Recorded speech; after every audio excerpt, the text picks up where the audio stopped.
tapi biasa dipanggil Neki juga. Jadi silakan kalau mau manggilnya Neki atau Bu Rika.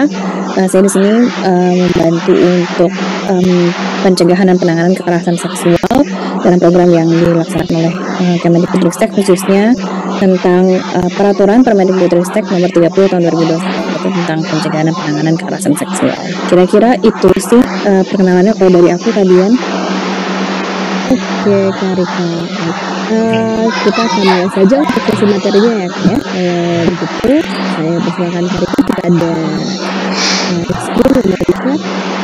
Baik, aku izin share screen ya Bapak Ibu sekalian dan Kadian. Selamat sore Bapak Ibu dan Kadian. Terima kasih sudah meluangkan waktu di akhir pekan. Pertama-tama saya mau berterima kasih soal sudah meluangkan waktu dan juga minta maaf karena saya laptopnya nggak bisa pakai virtual background, jadi apa yang ada aja ditampilkan sehingga berkenan. Seperti yang disampaikan oleh Kak Dian tadi, kita di sesi saya ini akan lebih banyak diskusi dan lebih banyak saya akan menggali pengalaman Bapak Ibu supaya saya bisa lebih banyak belajar mengenai bagaimana dan apa saja apa yang sudah dilakukan untuk pencegahan dan penanganan kekerasan seksual di lingkungan pendidikan, khususnya terkait dengan program-program di kampus. Nah, karena hari ini akan banyak membicarakan mengenai kekerasan seksual, maka dalam setiap presentasi biasanya disampaikan peringatan pemicu bahwa presentasi dan pembahasan dalam sesi ini memuat materi yang bisa memicu respon emosional, khususnya bagi penyintas kekerasan seksual ataupun yang pernah menyaksikan, sehingga kebijakan Bapak Ibu sangat diharapkan. Bagi Bapak Ibu peserta yang aktif secara emosional bisa mengambil jarak dulu, minum dulu sebentar, tarik nafas, menepi dulu dari laptopnya, dan nanti bila ada Bapak Ibu yang mengalami respon emosional yang berlanjut setelah sesi acara ini selesai, mohon menghubungi panitia untuk bantuan lebih lanjut.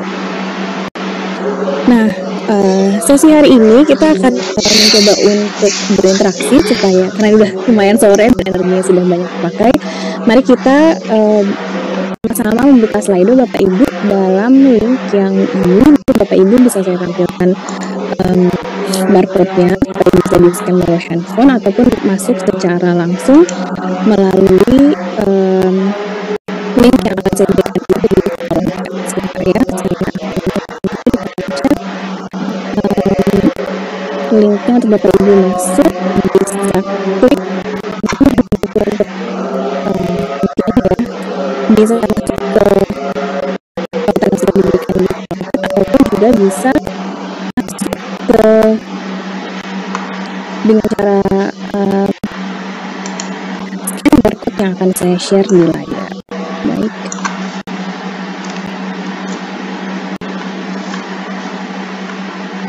Nanti Bapak Ibu bisa menggunakan handphonenya, di scan menggunakan aplikasi foto.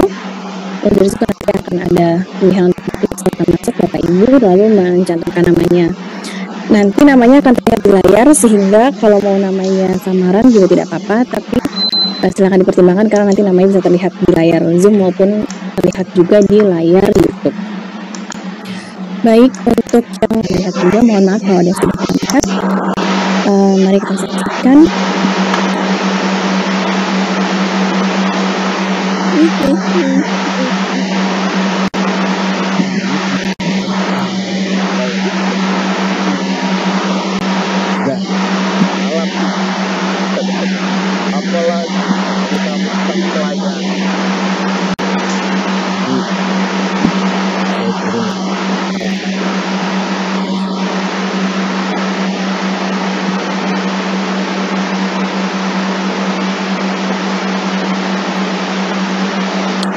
Baik, setelah melihat yang tadi, mungkin Bapak Ibu sudah ada yang pernah lihat. Nanti kalau ada yang belum pernah lihat, nanti saya berjanji akan memberikan tautannya untuk video lebih lengkapnya. Nah, selanjutnya kita akan berefleksi dulu dari video yang barusan. Kita akan kembali lagi ke Slido Bapak Ibu. Kembali lagi ke Slido yang tadi, kita akan melihat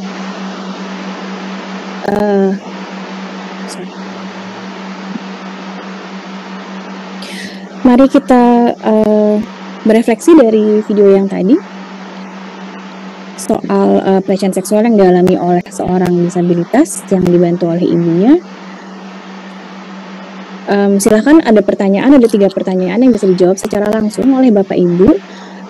Nanti kita akan membahas pertanyaannya secara langsung untuk melihat jawaban keseluruhan dari 3 pertanyaan itu. Silakan Bapak Ibu jawab dulu refleksi dari video yang tadi. Apakah Bapak Ibu sudah bisa menjawabnya? Silahkan Bapak Ibu dijawab dulu ke 3 pertanyaan tadi. Dengan cara tadi bisa klik ke tautannya ataupun juga scan barcode yang tersedia di layar dengan cara mengaktifkan foto di handphone. Oke, sekarang kita lihat jawabannya. Apakah pernah mengalami situasi seperti itu? 94% dari Bapak Ibu menjawab tidak pernah. Oke. Lalu pertanyaan berikutnya, pernahkah melakukan hal seperti di video? Tidak pernah. Baik.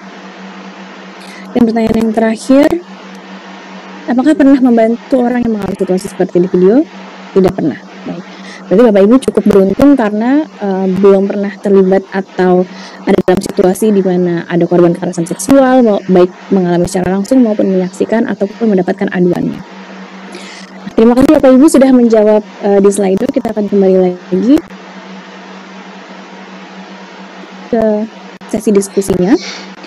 Nah, kita akan membahas mengenai kesetaraan dan kesetaraan berkeadilan. Apa sih bedanya kesetaraan? Sebetulnya kesetaraan itu apa? Dan mengapa ini seringkali menjadi diskusi di banyak situasi? Kita akan bahasnya di sore hari ini.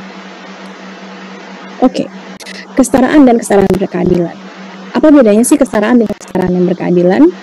Kalau kita lihat, kesetaraan itu secara prinsip adalah memastikan bahwa semua pihak mendapatkan kesempatan yang sama dengan memberikan akses dan alat bantu yang sama tanpa melihat situasi seperti apa. Yang penting kita memberikan fasilitas yang sama. Semua orang diperlakukan secara sama dan tidak melihat kebutuhan spesifiknya seperti apa. Sementara kesetaraan berkeadilan adalah memastikan semua pihak berdiri di belakang standar yang sama, kebutuhan yang diberikan sesuai bantuan yang diberikan atau tools atau alat bantu itu dipastikan menyesuaikan dengan kebutuhan masing-masing orang. Dan kesetaraan berkeadilan termasuk juga affirmative action, yaitu langkah darurat sementara yang diberlakukan untuk pihak-pihak yang memiliki identitas rentan. Kenapa sih dalam isu kekerasan jadi perlu membahas soal kesetaraan dan kesetaraan berkeadilan? Karena biasanya ketidaksetaraan inilah baik dalam cara pandang maupun sikap memandang sesuatu itu yang menjadi awal terjadinya kekerasan. Seperti apa sih ilustrasinya kesetaraan dan kesetaraan berkeadilan? Kalau kita lihat penggambarannya kira-kira seperti ini. Jadi bagaimana kesetaraan itu semua orang apapun kebutuhannya, dia tinggi atau pendek, apakah dia pakai kursi roda atau enggak, yang penting kita memberikan bantuan yang sama tanpa melihat secara khusus kebutuhannya seperti apa. Sementara kesetaraan berkeadilan, kita berusaha memastikan bahwa apa yang diberikan ke mereka sesuai dengan kebutuhan dan situasi mereka. Jadi itulah kira-kira bedanya kesetaraan dan kesetaraan berkeadilan. Nah, untuk diskusi lebih lanjut soal kesetaraan dan kesetaraan berkeadilan, berikut ini kita akan menjawab satu tabel. Nanti silakan Bapak Ibu jawab di kolom chat. Apakah ini jawabannya kesetaraan atau kesetaraan berkeadilan? Nanti saya akan memberikan 5 pernyataan ini. Untuk setiap pernyataannya, nanti silakan Bapak Ibu menjawab di kolom chat yang ada di Zoom. Jadi untuk yang kali ini tidak perlu dari Slido. Yang pertama, kita coba lihat kalau pernyataan pertama, kuota 30% perempuan dalam partai politik, apakah itu kesetaraan atau kesetaraan berkeadilan? Apakah itu kesetaraan atau kesetaraan berkeadilan? Silakan Bapak Ibu jawab di kolom chat. Apakah kuota 30% perempuan dalam partai politik ini kesetaraan atau kesetaraan berkeadilan? Saya kasih waktu 5 detik. Silakan Bapak Ibu jawab juga di kolom Q&A atau kolom komentar. Saya hitung mundur 5, 4, 3, 2, 1. Nanti silahkan saya akan memberikan rekapnya setelah sesi yang ini. Lalu yang kedua, kalau fasilitasi kepemilikan KTP bagi seluruh warga negara, kira-kira ini termasuk kesetaraan atau kesetaraan berkeadilan ya? Fasilitasi kepemilikan KTP bagi seluruh warga negara, apakah ini kesetaraan atau kesetaraan berkeadilan? 5, 4, 3, 2, wah rame nih ya. Oke, yang ketiga, perusahaan memiliki kebijakan harus memiliki minimal 1% pekerja disabilitas di perusahaannya. Apakah ini kesetaraan atau kesetaraan berkeadilan? Perusahaan harus memiliki minimal 1% pekerja disabilitas yang ada di perusahaannya. 5, 4, 3, 2, 1. Nomor 4. Kuota penerimaan mahasiswa dari Indonesia Timur lebih besar daripada kuota mahasiswa dari Indonesia Barat. Apakah ini kesetaraan atau kesetaraan berkeadilan? Kuota mahasiswa di Indonesia Timur lebih besar daripada di Indonesia Barat. 5, 4, 3, 2, 1. Dan yang terakhir, wajib belajar 9 tahun bagi seluruh anak Indonesia. Apakah ini kesetaraan atau jenis kesetaraan berkeadilan? Wajib belajar 9 tahun bagi seluruh anak Indonesia. Apakah kesetaraan atau kesetaraan berkeadilan? 5, 4, 3, 2, 1. Baik. Sekarang kita jawabannya, apakah jawabannya sudah tepat? Kita lihat semua jawaban atau kebijakan atau langkah yang diambil dengan memiliki standar minimum adalah upaya terbentuk dari kesetaraan berkeadilan. Karena seperti misalnya nomor 1, nomor 3, dan nomor 4 ada kuota 30%, ada minimal 1% pekerja disabilitas, dan ada kuota penerimaan mahasiswa Indonesia Timur yang lebih besar daripada Indonesia Barat. Itu artinya ada standar minimum yang memastikan orang-orang yang memiliki kerentanan lebih mendapatkan fasilitas lebih demi menciptakan kesetaraan yang sesuai dengan kebutuhan dan situasinya masing-masing. Jadi kunci jawabannya adalah semua kebijakan ataupun program yang memuat standar minimum adalah bentuk kesetaraan berkeadilan.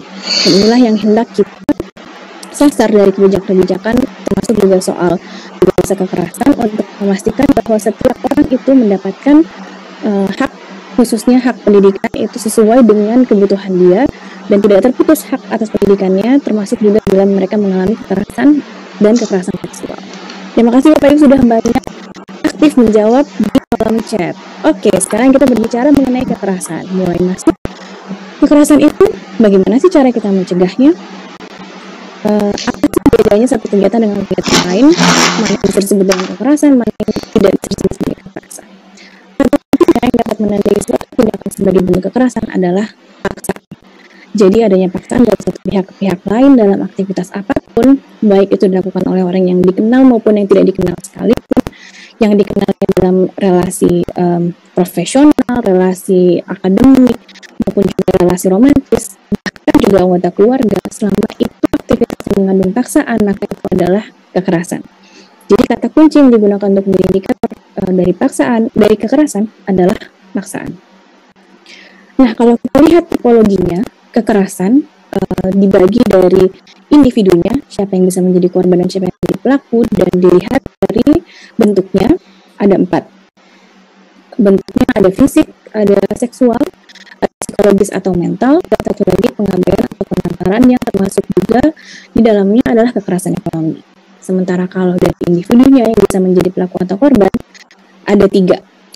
Kalau diri sendiri itu termasuk juga kekerasan, baik itu upaya bunuh diri maupun melukai diri sendiri atau biasa disebut juga dengan self harm.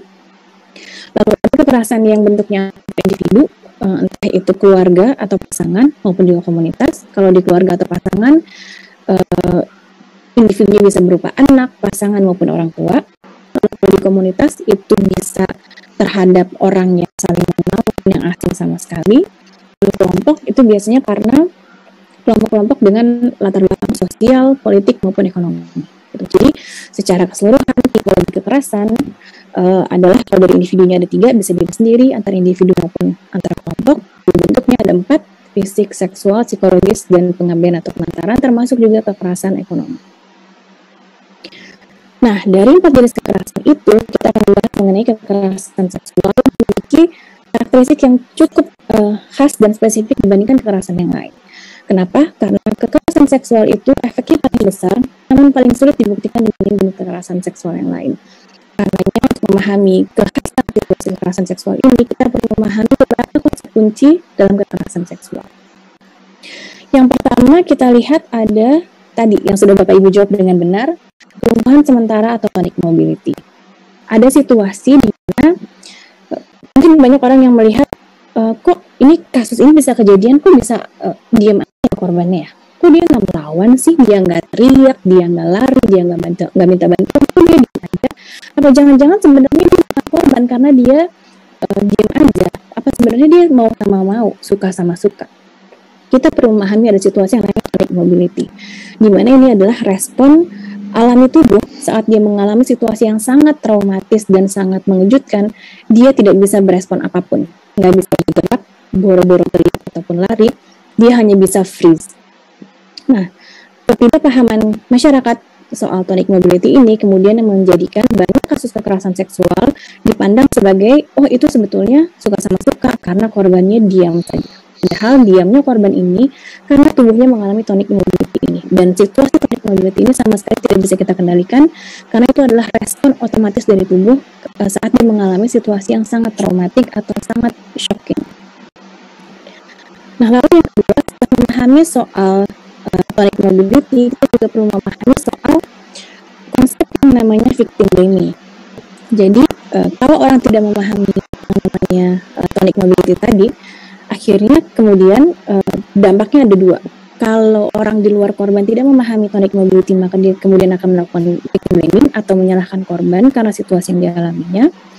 Sementara kalau korbannya sendiri juga tidak paham yang namanya tonic mobility tadi, maka dia juga akan melakukan self-blaming atau menyalahkan dirinya sendiri.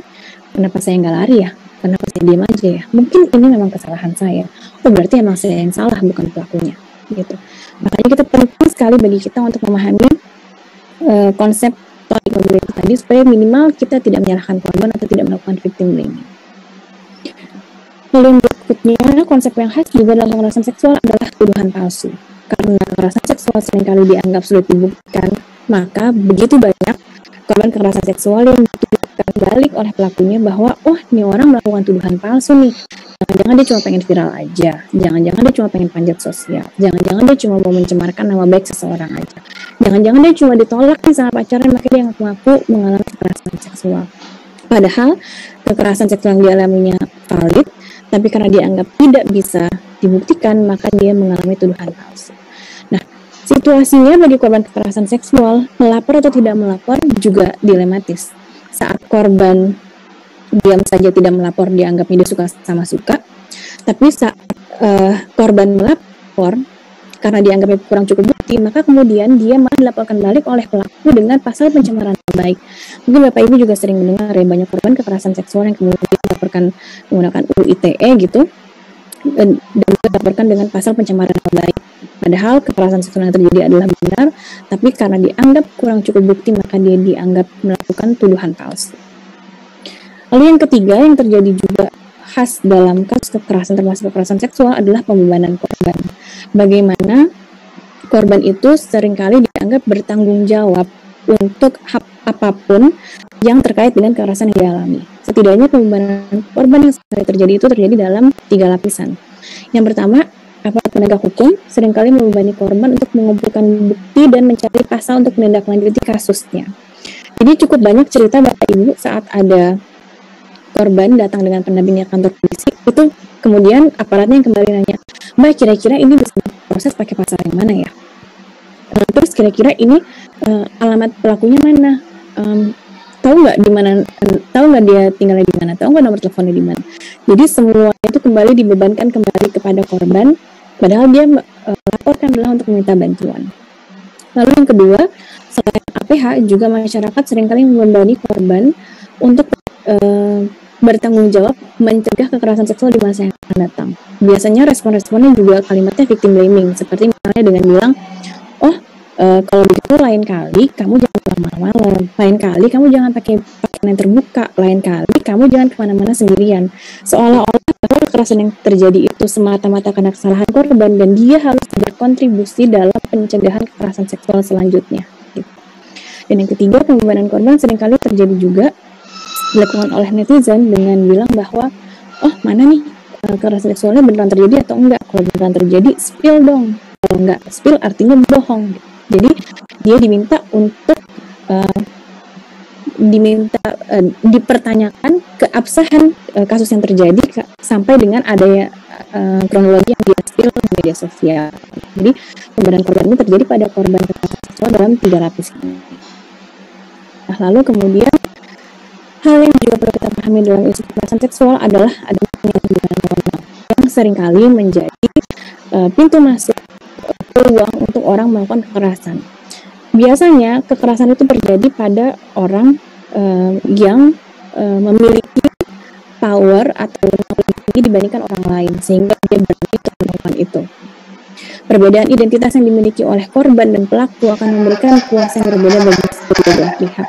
Makin banyak identitas rentan yang dimiliki oleh seorang individu, maka dia makin berpeluang untuk menjadi korban dan makin sulit untuk menolak saat mendapatkan paksaan dari pihak yang lebih memiliki kuasa dan wewenang daripada dia. Nah, secara konseptual, situasi yang dialami oleh korban kekerasan seksual seringkali disebut sebagai kerentanan psikologis.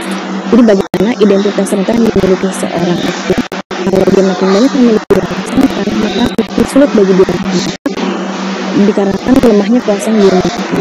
Kalau misalnya dia entah itu kalau dia mengalami kekerasan dari seniornya, atau dari bos tempatnya kerja, atau dari anggota keluarga yang lebih tua, atau dari orang yang lebih kaya, yang membuat korban menjadi sulit untuk menolak paksaan yang dilakukan pada dia karena dia tidak memiliki kuasa atau tidak memiliki identitas yang sama powerfulnya dengan identitas yang dimiliki. Nah, ini adalah kunci yang perlu kita pahami. Lalu mengapa harus peduli pada isu kekerasan seksual? Karena ternyata identitas rentan saat ini belum terlindungi oleh peraturan yang ada dan beririsan dengan yang kerja Bapak Ibu, termasuk juga dalam program MBKM. Mari kita lihat tiga aturan itu yang selama ini menjadi kasus kekerasan seksual. Yang pertama ada Undang-Undang Perlindungan Anak atau UPA, di mana undang-undang ini hanya bisa dipakai untuk membantu korban kekerasan seksual yang berusia 18 tahun. Itu artinya untuk yang usia di atas 14 tahun tidak bisa dibantu menggunakan undang-undang UPA ini. Itu ada UU PKDRT atau Putusan Kekerasan yang Menghalangi, tapi hanya bisa membantu korban kekerasan seksual yang ada dalam institusi pernikahan yang legal maupun ilegal. Jadi untuk pernikahan agama atau pernikahan budaya tidak bisa dibantu menggunakan undang-undang PKDRT ini. Lalu ada UU TPPO atau Tindak Pidana Perdagangan Orang, tapi hanya bisa membantu korban kekerasan seksual yang terlibat sindikat perdagangan manusia. Ini artinya ada identitas yang belum terlindungi kalau mereka mengalami kekerasan seksual, yakni mereka orang negara Indonesia yang usianya di atas 18 tahun, belum atau tidak menikah dan tidak terjerat sindikat perdagangan manusia, kesulitan untuk melaporkan mereka mengalami kekerasan seksual. Yang mana identitas ini beririsan dengan usia mereka yang sedang ada dalam pendidikan tinggi atau perkuliahan. Nah, biasanya kalau mereka mengalami kekerasan seksual, mereka akan dirujuk ke KUHP atau Kitab Undang-Undang Hukum Pidana. Tapi KUHP sendiri memiliki problemnya tersendiri dalam menangani kekerasan seksual. Mari kita lihat apa saja hal-hal problematik dari KUHP dalam menindak kasus kekerasan seksual. Ada dua pasal yang sering kali dirujuk dalam KUHP dalam menangani kekerasan seksual, yakni pasal perkosaan dan pasal pencabulan. Definisi perkosaan di KUHP terbatas hanya dalam penetrasi kelamin laki-laki ke kelamin perempuan disertai dengan ejakulasi pada orang yang di luar pernikahannya. Definisi yang sangat sempit seperti ini melahirkan 4 problem baru. Yang pertama, korban laki-laki tidak dikenali. Yang kedua, pelaku perempuan tidak dikenali. Yang ketiga, definisi ini memberikan pembuktian karena harus disertai dengan ejakulasi. Dan yang keempat, perkosaan dengan alat bantu tidak dikenal. Sehingga kalau Bapak Ibu masih ingat ada kasus YY di tahun 2015 yang mengalami perkosaan saat berjalan menuju sekolahnya dan diperkosa menggunakan cambuk, itu tidak bisa diproses menggunakan pasal ini karena pasal ini sangat terbatas definisinya. Lalu pasal pencabulan yang biasa digunakan juga di KUHP terbatas hanya bisa untuk memproses kekerasan seksual yang disertai dengan kontak fisik. Jadi tidak bisa memfasilitasi kalau ada kasus secara offline, tapi misalnya tidak kontak fisik, misalnya ada orang ketemu dengan eksibisionis, walaupun terjadi secara offline, tidak bisa diproses karena tidak ada kontak fisik, dan juga tidak bisa memproses kasus-kasus KBGO atau kekerasan berbasis gender online seperti yang tadi digambarkan dalam video yang disampaikan. Nah, padahal kalau kita lihat datanya di sebelah kanan, menurut data wearesocial.com per 2019, usia pengguna media sosial khususnya Instagram saja di Indonesia itu paling banyak di usia 18 sampai dengan 34 tahun. Itu artinya usia yang tadi belum terlindungi secara hukum bila mereka mengalami kekerasan seksual. Di sisi lain, mereka lah yang paling rentan untuk mengalami kekerasan seksual secara online. Ditambah lagi di masa pandemi ini semua aktivitas kita mayoritas pindah ke ranah online, sehingga kerentanan mereka ini tadi makin bertambah. Itulah pentingnya mengapa kita, Bapak Ibu sekalian yang menjadi BPL juga perlu untuk paham soal isu ini, karena siapapun yang ada di ruang lingkup pendidikan tinggi, termasuk Bapak Ibu, termasuk orang-orang yang rentan dan bisa menjadi pendamping bagi mahasiswa-mahasiswi yang mengalami kekerasan seksual. Nah, apakah ada proses hukum bagi pelaku kekerasan, termasuk juga yang terjadi di satuan pendidikan? Kita akan melihat peraturan Kemendikbud berikut ini. Jadi sudah ada peraturan Kemendikbud nomor 82 tahun 2015 tentang pencegahan dan penanggulangan tindak kekerasan di lingkungan satuan pendidikan. Ini lebih ke persekolahan. Lalu ada keputusan Kemendikbud nomor 74 P2021 tentang pengakuan SKS di program Kampus Merdeka, dan dan Permendikbudristek nomor 30 tahun 2021 tentang pencegahan dan penanganan kekerasan seksual khusus di lingkungan pendidikan tinggi. Kita lihat satu persatu. Untuk Permendikbudristek nomor 82 tahun 2015 ini mencakup berbagai jenis kekerasan, tidak hanya kekerasan seksual. Ruang lingkupnya ada ini jenis-jenis kekerasannya, lalu ada pencegahannya, dan ada penanggulangannya, dan bagi pihak sekolah yang kesulitan untuk menangani kasusnya bisa melaporkan juga ke kanal lapornya Kemendikbud di kemendikbud.lapor.go.id. Lalu untuk peraturan yang berikutnya yang terkait dengan program Merdeka Belajar, di hitung ke-7 disebutkan bahwa mahasiswa yang terbukti melakukan salah satu diantaranya adalah kekerasan dan diskriminasi dalam segala bentuk, termasuk kekerasan seksual, perundungan, dan tindakan intoleransi, itu tidak akan memberikan pengakuan SKS untuk pembelajaran program Kampus Merdeka sebagaimana dimaksud dalam diktum ke-1. Jadi sudah ada pengaturannya juga dalam pengakuan SKS pembelajaran program Kampus Merdeka.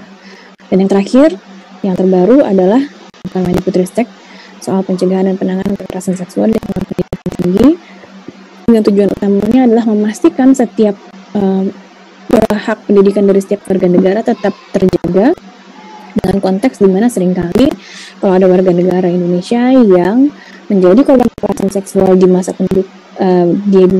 dia bersekolah atau berkuliah, kemudian akan terputus pendidikannya dan pekerjaannya karena kekerasan yang dialami. Nah, tujuan utama aturan ini adalah memastikan semua warga negara Indonesia terjaga haknya atas pendidikan. Lalu cakupannya dalam ruang lingkup individunya, sasaran dari aturan ini adalah sivitas akademika, dosen dan mahasiswa, lalu tenaga pendidikan serta wakil kampus, dan cakupan dari lokasi dan kegiatannya adalah mencakup semua kegiatan baik di dalam kampus maupun di luar kampus selama masih dalam masa pelaksanaan Tridharma Perguruan Tinggi. Lalu ada upaya pencegahan secara institusional maupun secara individual, dan ada juga penanganan yang prinsip utamanya adalah memprioritaskan perlindungan, pemulihan kembali korban, dan memastikan kebutuhan korban, karena juga di sini ada catatan juga mengenai bagaimana kebutuhan-kebutuhan ini juga merujuk pada Undang-Undang Disabilitas untuk memastikan bahwa kebutuhannya sesuai dengan situasi dan identitas rentang yang dimiliki oleh korban. Tautannya bisa diakses di kemdikbud.go.id. Nanti Bapak Ibu juga bisa mendapatkan materi presentasi ini sehingga bisa langsung klik tautan yang diberikan. Nah, untuk Permendikbudristek tadi, saya akan menjelaskan secara general saja dalam 3 slide. Yang pertama, secara garis besar, kejadian kekerasan seksual yang dicakup dalam Permendikbudristek ini adalah setidaknya dalam 11 skema.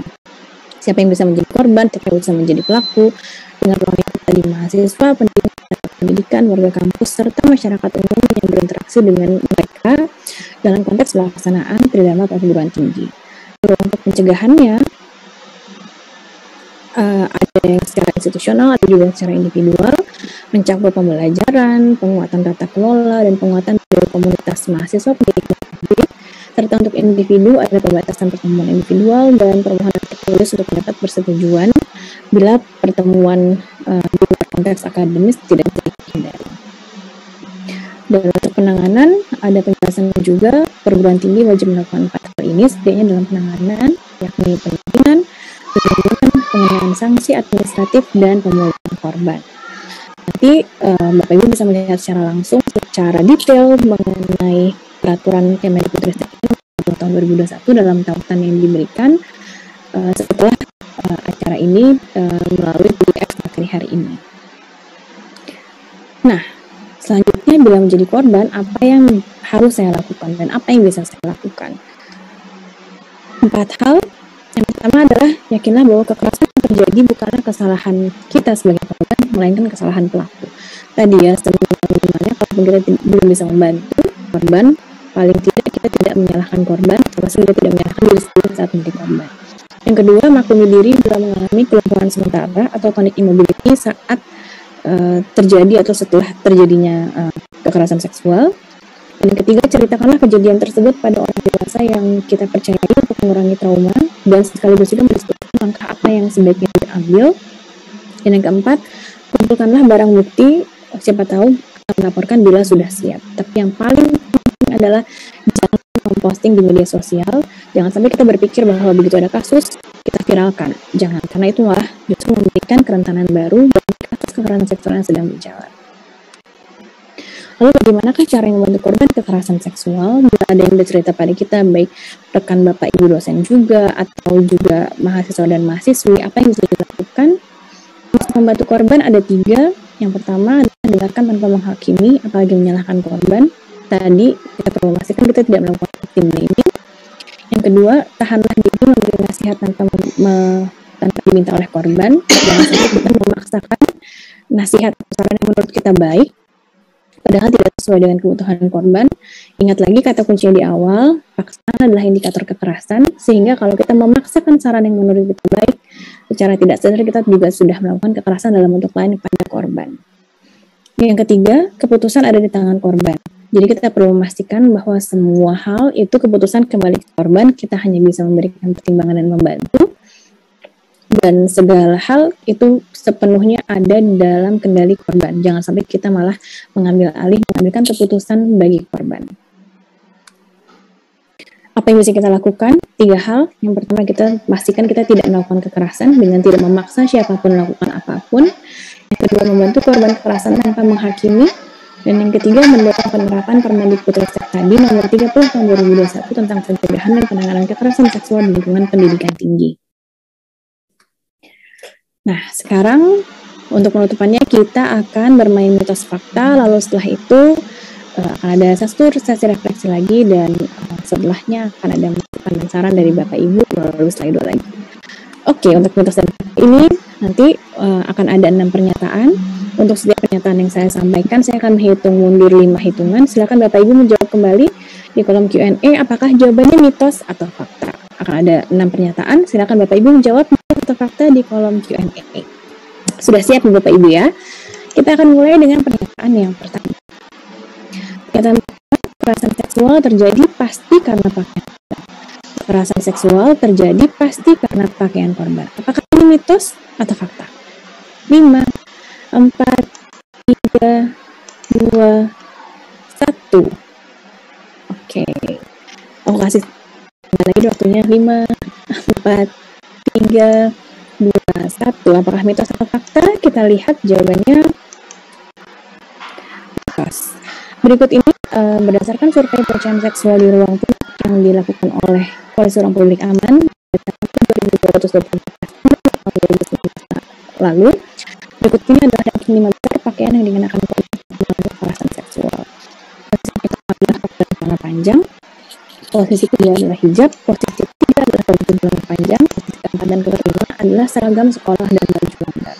Dan kalau Bapak Ibu ingat tadi juga di depan sudah ada pertanyaan, berapakah usia termuda dan tertua dari korban kekerasan seksual di Indonesia? Yang tepat itu yang paling muda adalah bayi usia 2 minggu, dan yang paling tua adalah lansia nenek berusia 75 tahun.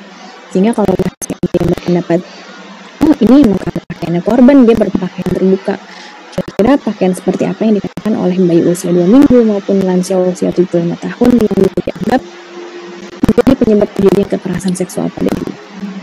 Oke, yang pertama jawabannya adalah mitos. Kita lanjut ke pertanyaan yang kedua. Kekerasan seksual dapat dilakukan oleh orang yang kita kenal.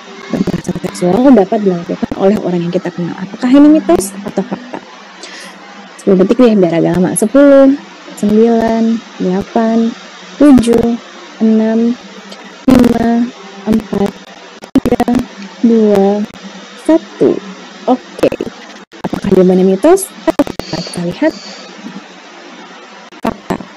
Bahkan menurut data dari catatan tahunan Komnas Perempuan tahun 2019, incest atau kekerasan seksual yang dilakukan oleh anggota keluarga menempati peringkat ketiga dalam pemetaan jenis kekerasan seksual yang paling sering terjadi di ranah privat, setelah KDRT dan setelah KDP atau kekerasan dalam pacaran. Kasus incest sendiri tahun 2018 berjumlah 1071 kasus dengan pelaku terbanyak adalah ayah kandung dan paman.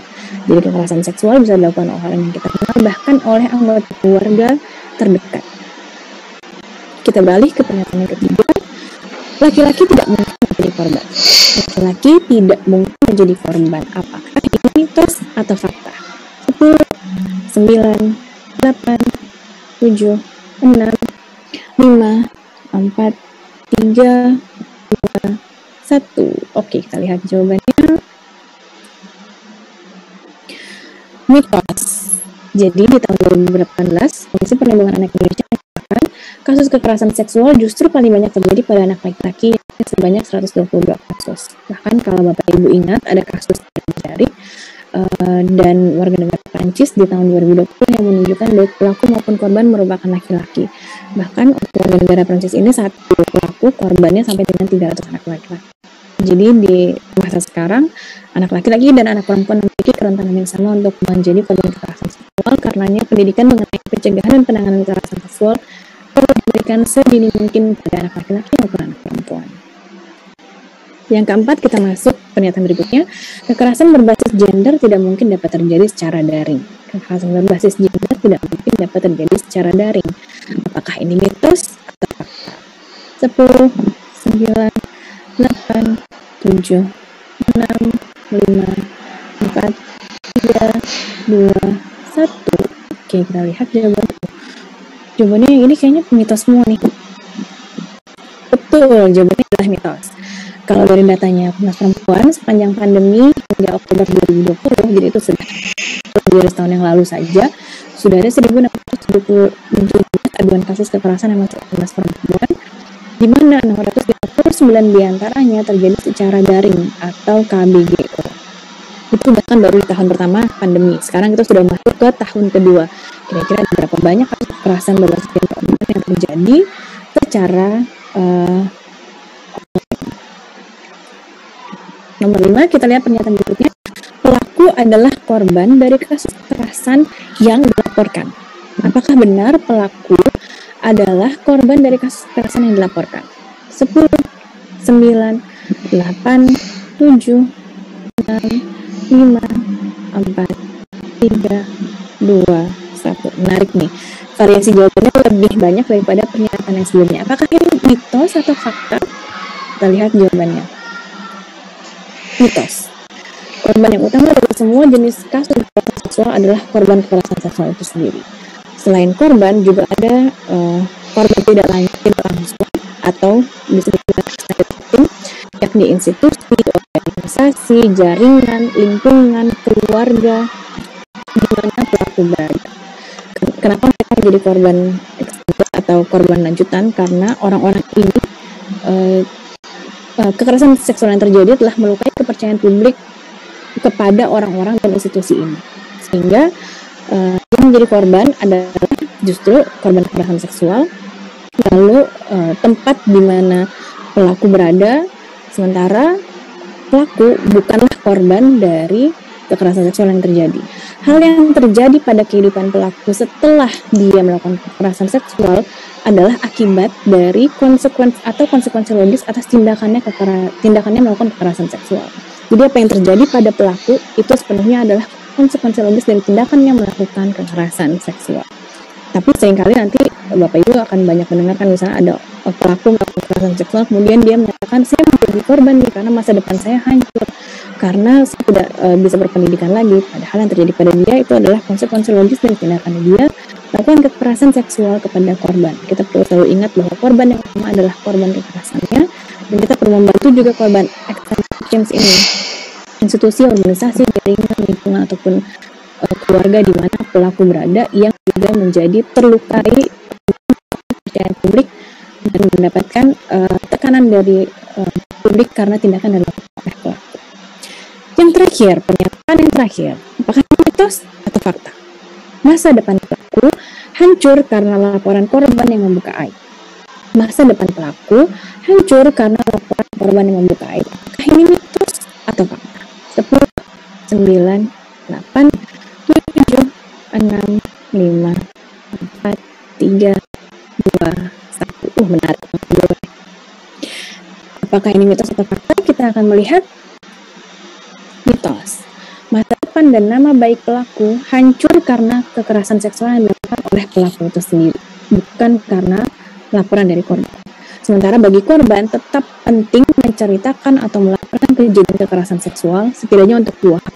Yang pertama, untuk mengidentifikasi pelaku, karena tanpa ada yang bercerita maka orang tidak akan tahu bahwa orang ini melakukan kekerasan seksual, sehingga dia masih bisa melakukan kekerasan pada orang-orang lain dan bisa menimbulkan banyak korban baru. Dan yang kedua, penting bagi korban untuk tetap menceritakan kekerasan seksual yang dialaminya untuk mengurangi efek traumanya pada dia. Karena kalau tidak diceritakan, traumanya akan tetap ada di dia dan dia akan kesulitan untuk memproses itu dan bisa menghambat perkembangannya dia, termasuk juga dalam mengakses pendidikan. Baik, terima kasih banyak Bapak Ibu. Terakhir saya akan bilang bahwa nama baik institusi justru ditentukan dari caranya memproses kasus dan membantu korban. Jadi kalau ingin memastikan nama baik institusinya baik adalah dengan memastikan memproses kasus dengan baik dan membantu korban dengan baik. Terima kasih banyak Bapak Ibu sudah mau berinteraksi di kolom chat dan juga di Slido. Sebelum aku kembalikan lagi acaranya ke ya, aku akan minta juga kepada Bapak Ibu untuk sekali lagi kita cek lagi di Slido untuk mengisi bagian berikutnya untuk masuk ke bagian yang ketiga Bapak Ibu. Ini akan menjadi bagian yang terakhir. Saya berjanji akan menjadi bagian yang terakhir untuk silakan Bapak Ibu masuk kembali ke Slido, bisa scan di layar maupun juga masuk ke tablet yang sudah diberikan. Ada pertanyaan, silakan Bapak Ibu akan menjawab ketiganya. Nanti akan saya tampilkan hasilnya selanjutnya. Ada banyak lagi yang belum kena. Mudah-mudahan tadi informasi yang disampaikan bermanfaat bagi Bapak Ibu kalau itu bisa mahasiswa atau mahasiswi yang kita mengalami kekerasan. Lalu bagaimanakah Bapak Ibu merespon laporan atau cerita korban mengenai kekerasan seksual?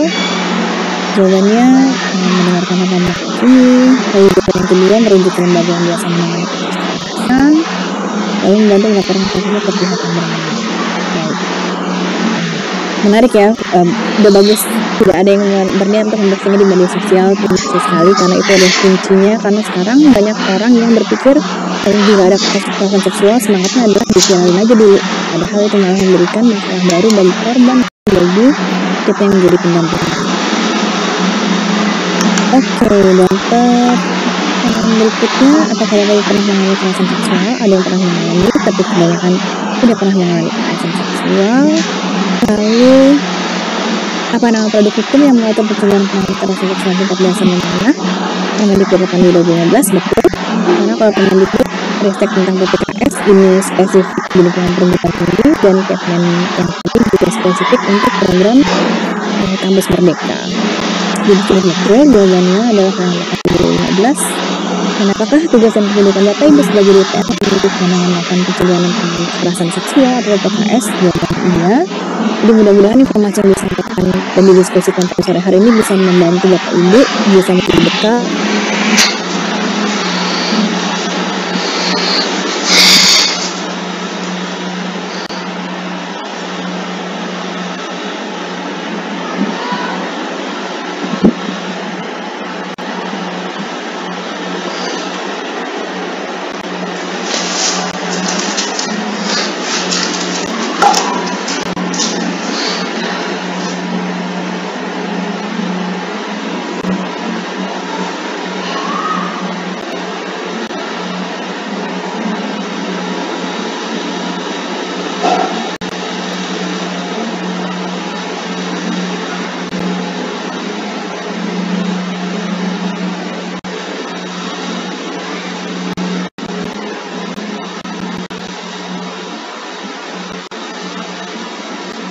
listrik di rumah mati jadi wifi-nya. Oh astaga.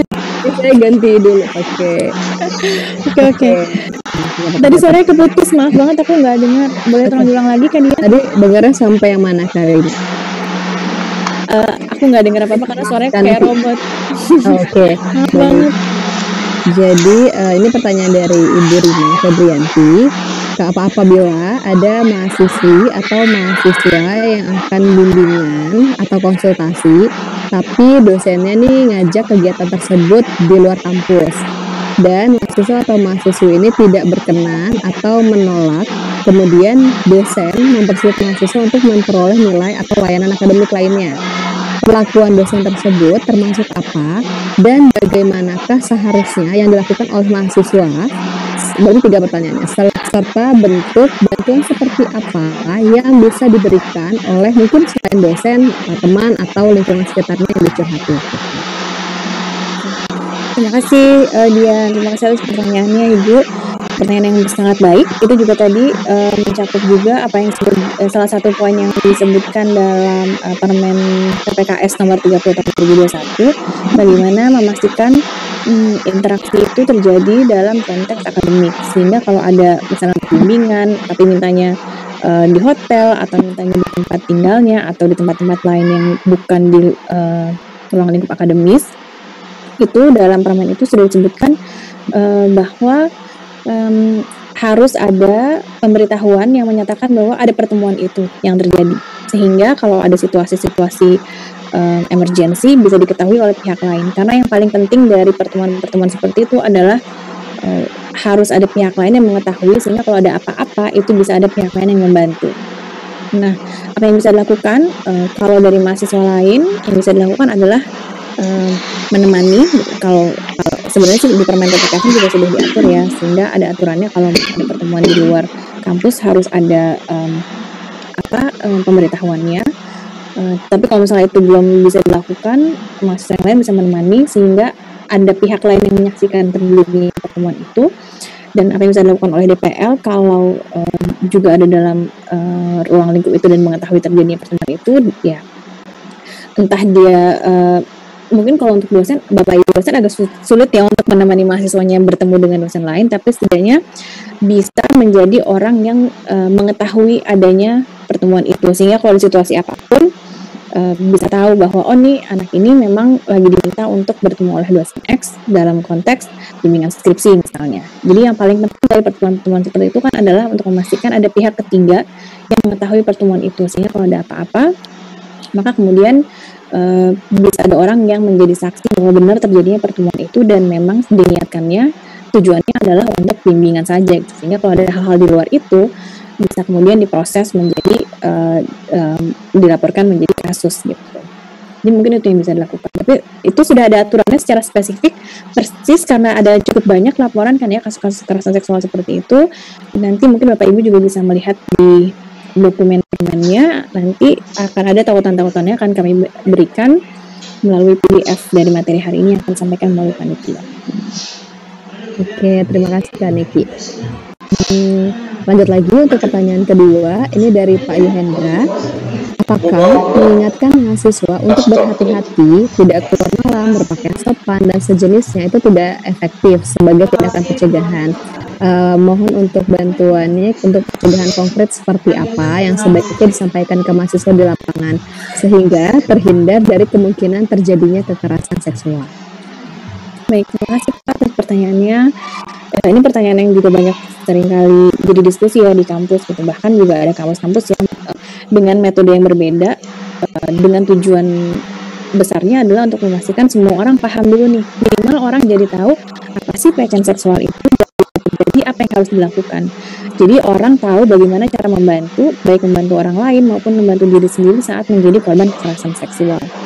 Nah itu nanti Bapak Ibu juga bisa melihat tautan-tautan. Jadi kami juga sudah menyiapkan di materi yang untuk dibagikan Bapak Ibu, kami berikan banyak tautan sumber-sumber, baik itu sumber bacaan ataupun sumber-sumber video yang bisa Bapak Ibu gunakan juga. Mungkin kalau pas lagi ada pertemuan Zoom atau webinar lainnya, baik itu untuk mahasiswa, untuk dosen lain ataupun juga untuk anak yang berisi materi-materi seputar pemahaman mengenai apa itu pelecehan seksual, bagaimana cara membantu dan apa yang bisa dilakukan kalau kita menjadi korban. Jadi materi-materi itu perlu kita berikan seluas-luasnya sih supaya makin banyak orang yang paham, sehingga semua orang yang sedang menempuh pendidikan di lingkungan pendidikan, baik itu pengajarnya yang sedang menempuh pekerjaan di ruang lingkup pendidikan, sama-sama terjaga nih haknya atas pendidikan, hak atas pekerjaan, dan terbebas dari ancaman-ancaman kekerasan termasuk kekerasan seksual. Oke.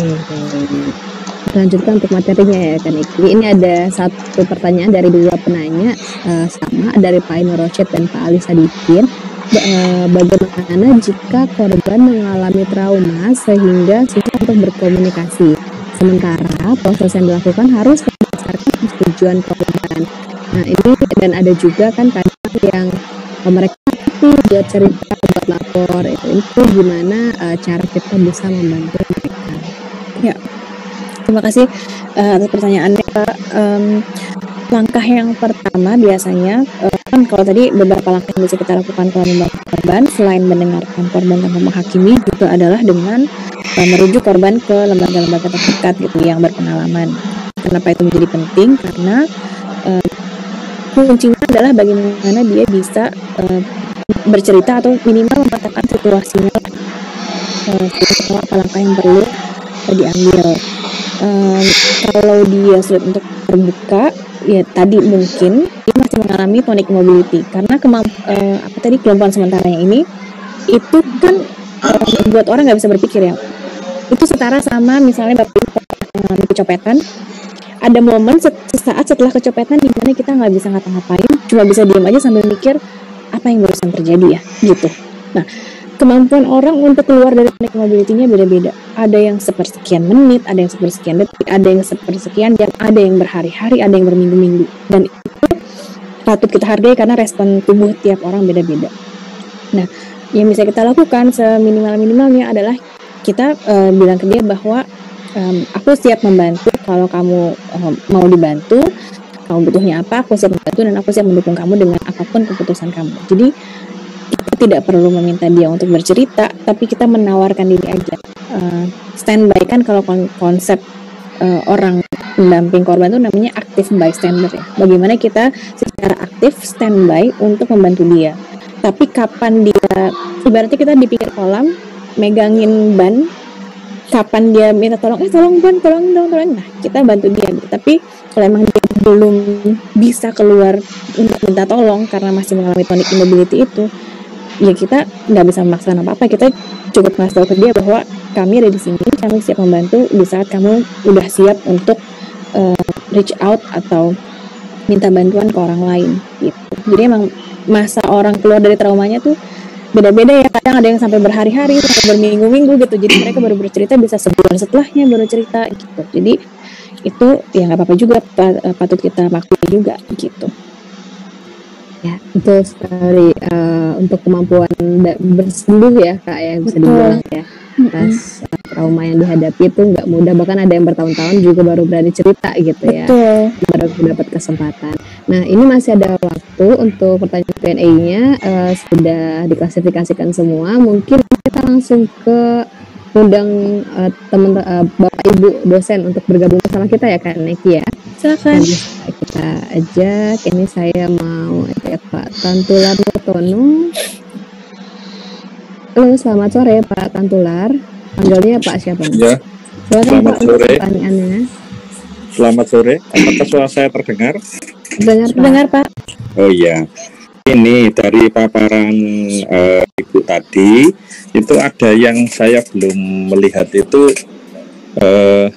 pelaku ya. Pelaku yang sudah dihukum gitu ya. Baik oleh kampus ataupun pihak yang berwajib gitu. Itu aja. Terima kasih. Terima kasih Pak Tantular. Ini aku minta pertanyaan klarifikasi. Jadi yang ditanyakan mengenai pelaku apanya nih Pak? Aku belum ada bayangan yang pelaku kekerasan seksual ya. Jadi misalkan biasanya itu kan viral ya. Biasanya viral. Yang ingin saya tanyakan itu, saya tidak pernah atau belum pernah tahu ya hukuman terhadap pelaku itu akhirnya bagaimana gitu. Kemudian yang kedua, yang mau viralkan itu biasanya orang lain gitu ya. bukan korbannya gitu. Betul. Dan ini terhadap pelaku yang mau viralkan ini apakah bisa dianggap melanggar undang-undang ITE atau dituntut balik oleh pelakunya gitu. Meskipun itu terbukti gitu ya. Nah, misalkan itu terbukti. Kalau nggak terbukti kan ya malah jelas ya. Kalau nggak terbukti kan ya jelas akan bisa dilaporkan gitu ya, melanggar undang-undang ITE. Ya, demikian. Terima kasih. Terima kasih Pak Tantular atas pertanyaannya, sangat baik merespon fenomena yang sekarang lagi banyak terjadi ya Pak. Justru kasus kekerasan seksual itu seringkali oleh orang-orang dibuat viral karena mereka tahunya itulah cara satu-satunya untuk membuat kasus ini ditangani gitu. Nah, persis seperti yang Pak Tantular sampaikan, kalau kita membuat viral kasus malah berpeluang untuk membuat korban dan keluarganya dan orang di sekitarnya termasuk juga pendampingnya itu mengalami situasi yang lebih rentan lagi. Persis seperti yang Pak Tantular bilang, malah bisa dilaporkan oleh dengan undang-undang ITE gitu. Sehingga 3K-nya nih, kalau begitu ada kasus, hal pertama yang jangan dilakukan adalah jangan memviralkan kasus gitu. Yang perlu kita lakukan adalah sesegera mungkin memetakan kebutuhannya korban apa. Nah, mengapa presentasi soal kekerasan seksual ini fokusnya pada korban bukan pada pelaku? Karena kita ingin mengubah perspektif yang selama ini seringkali digunakan dalam penanganan kasus. Secara umum, penanganan kasus kekerasan itu di Indonesia itu nuansanya masih pidana. Jadi yang dilihat adalah apa tindakan yang dilakukan oleh pelaku, apa sanksi yang diberikan, buru-buru hukum selesai. Padahal orang yang paling terdampak dari terjadinya kekerasan, yakni korban, itu perlu dibantu gitu. Nah, itulah yang menjadi salah satu titik utama dalam Permendikbud tadi ya, nomor 30 tahun 2021 tentang pencegahan penanganan kekerasan seksual. Bagaimana aturan yang hadir ini orientasinya atau prioritasnya adalah pada korban. Jadi sebenarnya bukan untuk ayo buru-buru menghukum pelaku lantas selesai, tapi kita orientasinya adalah apa kebutuhan korban. Makanya cara meresponnya juga kita selalu memastikan kita tanyakan ke korban kebutuhannya apa yang bisa dilakukan untuk membantunya. Jadi apapun langkah yang dilakukan setelahnya adalah demi kebutuhan dan pemulihan korbannya gitu. Sementara kalau untuk penghukuman pelaku sudah ada juga, termasuk juga sanksi juga sudah ada dalam Permendikbudristek ini untuk memastikan bahwa tidak ada orang yang berani lagi melakukannya atau sudah ada efek jerahnya. Tapi kenapa pembahasan ini banyakannya ke korban? Karena kita ingin memastikan bahwa langkah apapun yang diambil, prioritasnya adalah keamanan, kenyamanan, dan keselamatan korban. Jangan sampai langkah yang kita lakukan, baik itu untuk menghukum pelaku ataupun untuk menangani kasus, malah memberikan masalah-masalah baru tanpa juga menyelesaikan masalah kekerasan seksual yang sudah ada.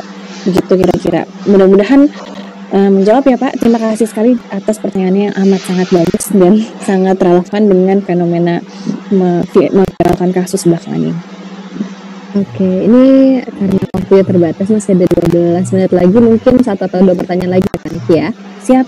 Ini dari Ibu Hendriana Sri Rezeki, Ibu atau Bapak? Bapak ternyata. Halo Pak Hendriana. Silakan Pak. Oh, masih di mute kayaknya. Oke, ini sudah saya minta unmute. Oh, mungkin belum bisa bergabung kali ya. Kita langsung ke Bapak atau Ibu Herdianti UB.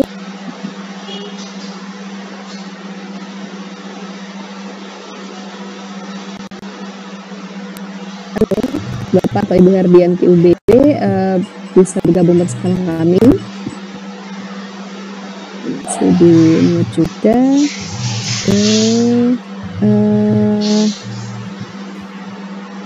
Cara lain. Bapak Sofian Tamrin. Halo Pak Sofian.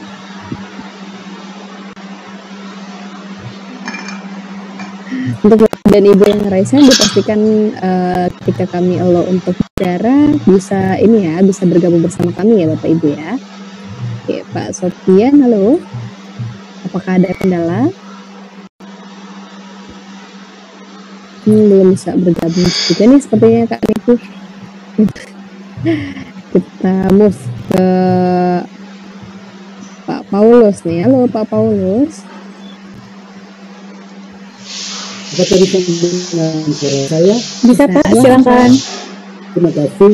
Saya DPL dari Universitas Negeri Manado. Ya. Sangat tertarik dengan materi yang disampaikan oleh Mbak Rika Agustianti. Ya. Dan ini amat berguna bagi bangsa kita. Pertanyaan dasar saya, mengapa masih saja terjadi kekerasan seksual? Apakah ini karena sosialisasi yang kurang, terutama mungkin para orang tua, bapak atau ibu, atau juga guru di sekolah, atau juga termasuk yang di universitas? Biasanya yang terjadi sesudah adanya kejadian, baru semua mencari-cari mengapa terjadi. Apakah hukumannya kurang? Sebab banyak kali korban karena ketidaktahuan bahwa kalau dia berjalan sendiri, kalau dia pergi ke rumah pada malam hari, dia tidak tahu bahwa bisa saja ada kemungkinan terjadi dampak kekerasan. Ya. Nanti terjadi baru orang tuanya marah-marah, menangis, demikian juga para guru. Bagaimana kita menyikapi supaya anak-anak tahu bagaimana untuk situasi ini saya bisa kena kekerasan seksual, untuk situasi ini aman-aman. Biasa kan yang terjadi pada anak-anak atau umur yang masih sekolahan, sudah mahasiswa, umumnya mereka sudah agak lebih tahu. Itu hanya minta pendapat bagaimana sosialisasi yang sebaiknya. Sebab banyak juga orang tua yang merasa tabu untuk menjelaskan Anda bisa terjadi kekerasan seksual. Ya. Pendapat saya sebenarnya dengan sosialisasi untuk para ibu rumah tangga, untuk anak-anaknya ya, kemudian juga untuk para guru di sekolah. Apakah setiap kali memberikan waktu atau nanti pada saat kejadian Mbak menyampaikan hal-hal yang perlu dihindari? Barangkali hanya itu, dan terima kasih atas pemaparan yang cukup luar biasa saat ini. Hanya itu saja pertanyaan saya. Terima kasih Pak Paulus, pertanyaannya amat sangat baik. Saya suka banget pertanyaannya nih, bagus banget. Apa sih yang menyebabkan kekerasan masih banyak terjadi sampai dengan sekarang? Kekerasan, termasuk juga kekerasan seksual, itu kenapa kan di tahun ini kan Kemendikbudristek memang di 2 tahun belakangan ini memang ada fokus isu 3 dosa kekerasan ya. Bukan hanya kekerasan seksual, tapi juga ada perundungan dan ada intoleransi. Jadi kita memang membahas kekerasan secara umum. Nah, termasuk kekerasan seksual juga. Kenapa kekerasan itu masih ada? Seringkali kekerasan ini muncul di saat kita tidak bisa mengelola perbedaan. Kita tidak bisa bertoleransi pada perbedaan, sehingga kita melihat orang yang berbeda itu adalah pihak yang pantas mendapatkan kekerasan. Gitu. Nah, itulah mengapa salah satu fokus utama dari 3 dosa penanganan 3 dosa kekerasan ini adalah, salah satu isunya adalah intoleransi ya. Karena kita ingin memastikan bahwa kita terbiasa nih melihat perbedaan, bisa mengelola perbedaan, melihat beda itu biasa, beda itu setara. Kita boleh berbeda tapi kita sama-sama setara, dan kita bisa melihat bahwa beda itu perlu untuk kolaborasi. Tanpa cara pandang seperti itu, maka yang terjadi seperti sekarang ini, begitu ada orang yang berbeda, orang langsung merasa, oh dia ini berbeda, maka saya pantas melakukan kekerasan pada dia. Atau juga ada cara pandang yang salah juga, yang berpikir bahwa oh saya ini pantas mendapatkan kekerasan, saya pantas menjadi korban kekerasan karena saya berbeda dibanding yang lain. Jadi akar utama dari kekerasan adalah bagaimana kita tidak bisa kesulitan bertoleransi terhadap perbedaan, sehingga melihat yang berbeda ini sebagai ancaman dan kita melakukan kekerasan pada orang yang berbeda. Itu kekerasan secara umum. Nah, lalu kalau kekerasan seksualnya, kenapa kekerasan seksual masih ada? Ada 2 akar utamanya, yakni soal bagaimana kita edukasi kita soal privasi tubuh orang lain sebagai privasi dan otoritas tubuh kita sebagai individu. Misalnya secara sederhana gini, harusnya kan kita meminta izin saat kita ingin mengakses kepemilikan orang lain ya. Kita mau pinjam sendal orang aja kita minta izin. Nah, tubuh orang lain itu kan adalah hal yang paling privat dalam diri seseorang, sehingga saat kita mau mengakses tubuhnya, mau pegang, mau colek, mau meluk, kan kita sepatutnya minta izin. Nah, tapi edukasi kita di Indonesia seringkali, saya juga sebagai orang dewasa berefleksi gitu, kayaknya dulu apa sih pendidikan yang didapatkan untuk pendidikan kesehatan seksual dan reproduksi gitu, kayaknya cuma dapat pendidikan pas biologi aja gitu. Itu pendidikan tuh sangat minim, jadi kita nggak diajarkan bahwa oh tubuh orang lain adalah privasi orang lain, sehingga kita harus minta izin kalau mau pegang. Dulu kan zaman SD buka-bukaan rok, ngintip dari serutan kaca di bawah roknya, ngintip di kamar mandi, itu kan dianggap sebagai lelucon karena kita nggak tahu bahwa tubuh orang lain itu privacy loh. Dan yang kedua, di sisi lain juga kita tidak ditanamkan edukasi bahwa kita itu punya otoritas atas tubuh kita sendiri. Kita boleh menolak, kita berhak menolak saat ada orang mengakses tubuh kita tanpa izin. Dan akar pendidikan ini adalah di keluarga. Bagaimana kita di Indonesia sekarang ini masih seringkali ada cara didik yang cukup bermasalah menurutku, yang nantinya akan berkontribusi pada bagaimana kita disiapkan sebagai anak untuk memaklumi kekerasan seksual. Aku pas masih kecil, bahkan sampai sekarang lihat ponakanku itu, di keluarga tuh masih banyak orang tua yang bilang gini, itu ada tante itu, coba cium dulu deh, itu ada om itu, coba peluk dulu, coba cium tangan dulu, coba peluk dulu. Anak ini nggak dikasih pilihan apakah dianya nyaman atau enggak meluk om itu, nyium tante itu, padahal dia punya hak untuk menolak. Dan karena anak-anak di keluarga itu seringkali diedukasi kayak gitu, kalau nggak peluk ini nggak boleh pulang ya, kalau nggak nyium ini nggak boleh pulang ya, sama om itu harus nurut, sama tante itu harus nurut. Itu berkontribusi pada tadi salah satu mitos yang saya sampaikan soal kekerasan seksual yang terjadi oleh anggota keluarga. Kenapa banyak terjadi? Karena sebagai anak kita disiapkan untuk kalau ada anggota keluarga yang lebih tua melakukan apapun, kita harus nurut karena dia adalah anggota keluarga yang lebih tua. Dan sejak kecil kita diminta untuk kita dibiasakan bahwa tubuh kita adalah milik orang tua kita harus melakukan apapun yang diminta orang tua kita, sehingga saat ada tindakan-tindakan yang dilakukan oleh anggota keluarga ke tubuh kita, kita merasa bahwa kita harus menerima itu karena kita adalah anggota keluarga yang muda dan harus menghormati anggota keluarga yang tua. Jadi kira-kira seperti itu. Jadi kalau ditanya akarnya, kalau kekerasan itu soal kita kesulitan toleransi pada perbedaan, kalau kekerasan seksual ada juga soal pendidikan mengenai tubuh sebagai hal yang paling privat dari diri setiap individu, dan bagaimana kita sebagai manusia punya otoritas atas tubuh kita sendiri dan kita berhak untuk menolak saat ada akses orang ke tubuh kita tanpa izin. Kira-kira begitu, mudah-mudahan bermanfaat ya Pak jawabannya.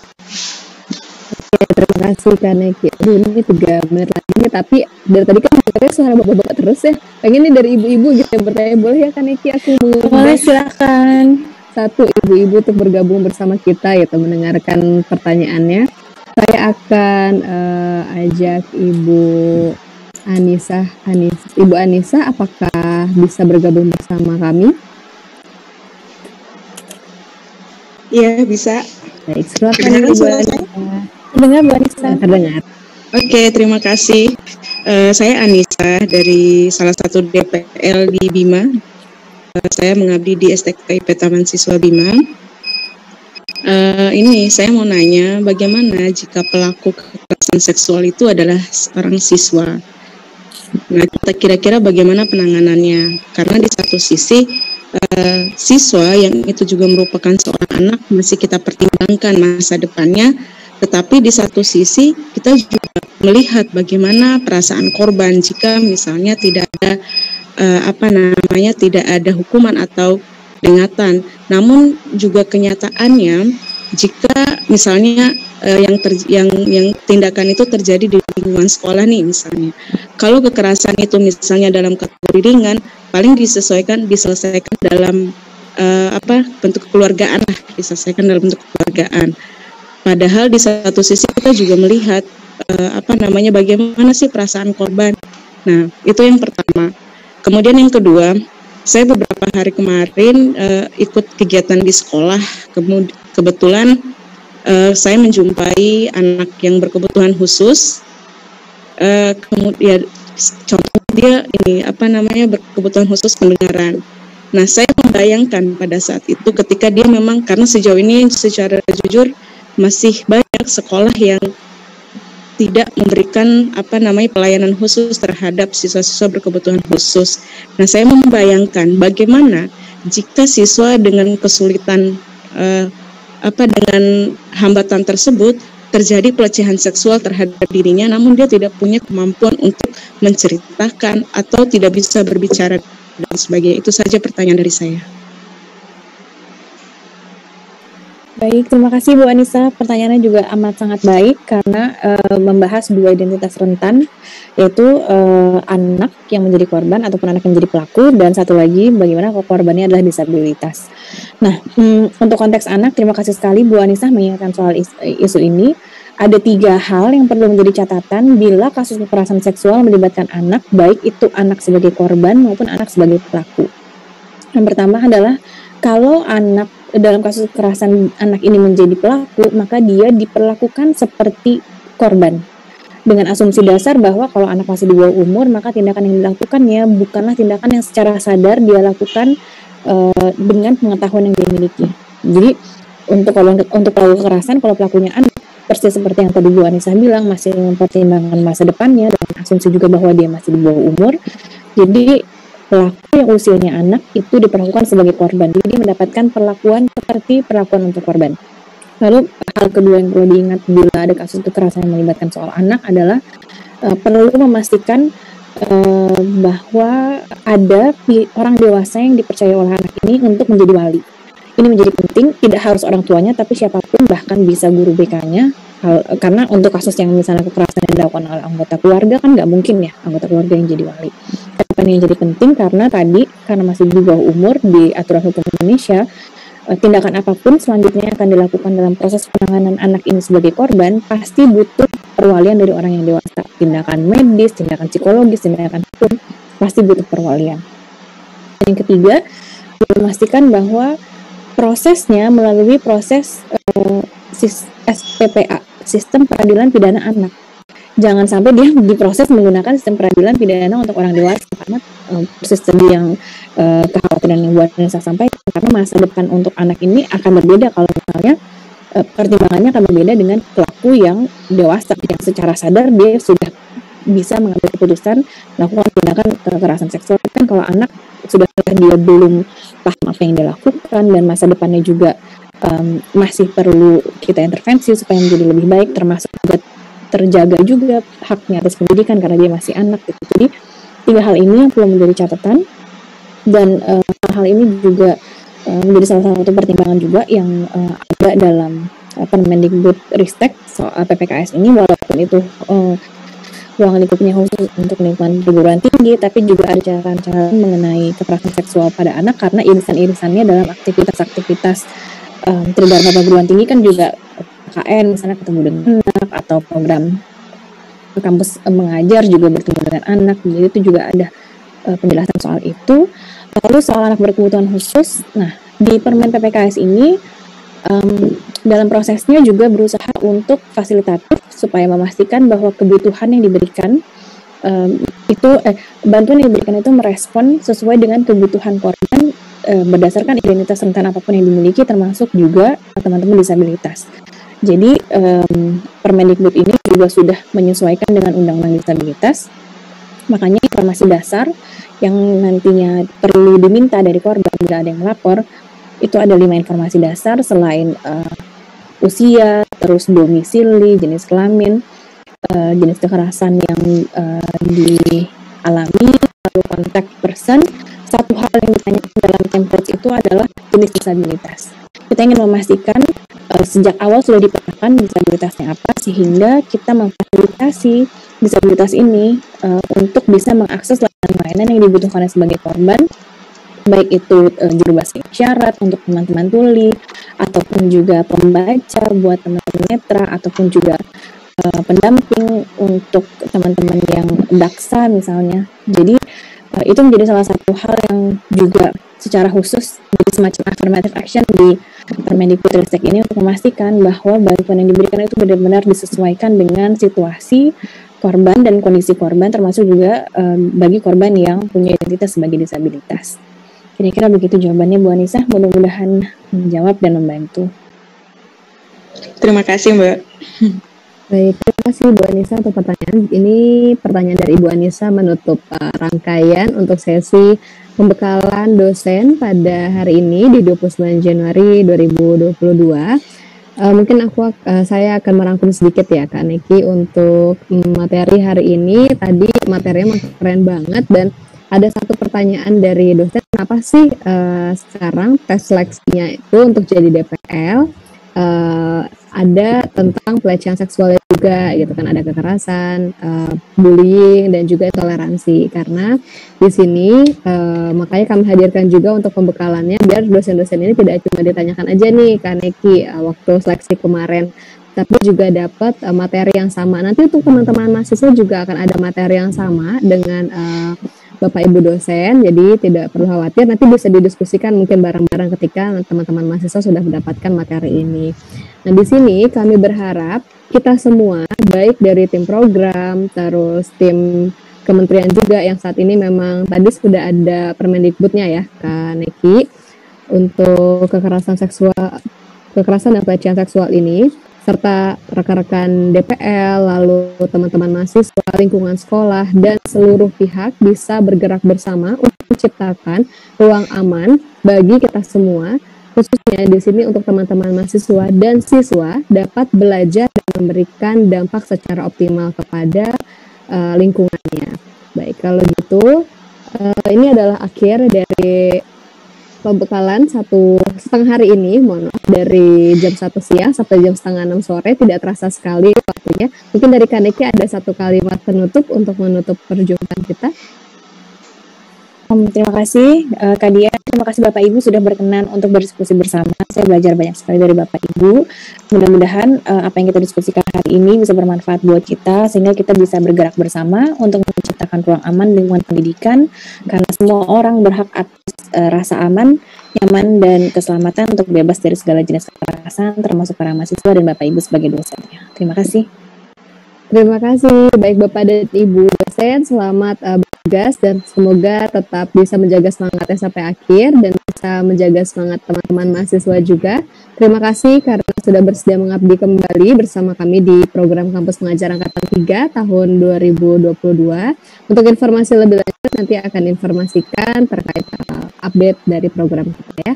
Mohon maaf jika ada kesalahan kata yang baik yang disengaja maupun tidak disengaja dan yang tidak berkenan di hati Bapak dan Ibu. Ini adalah hari Sabtu, selamat malam Minggu, selamat weekend, dan selamat beristirahat. Terima kasih. Assalamualaikum warahmatullahi wabarakatuh.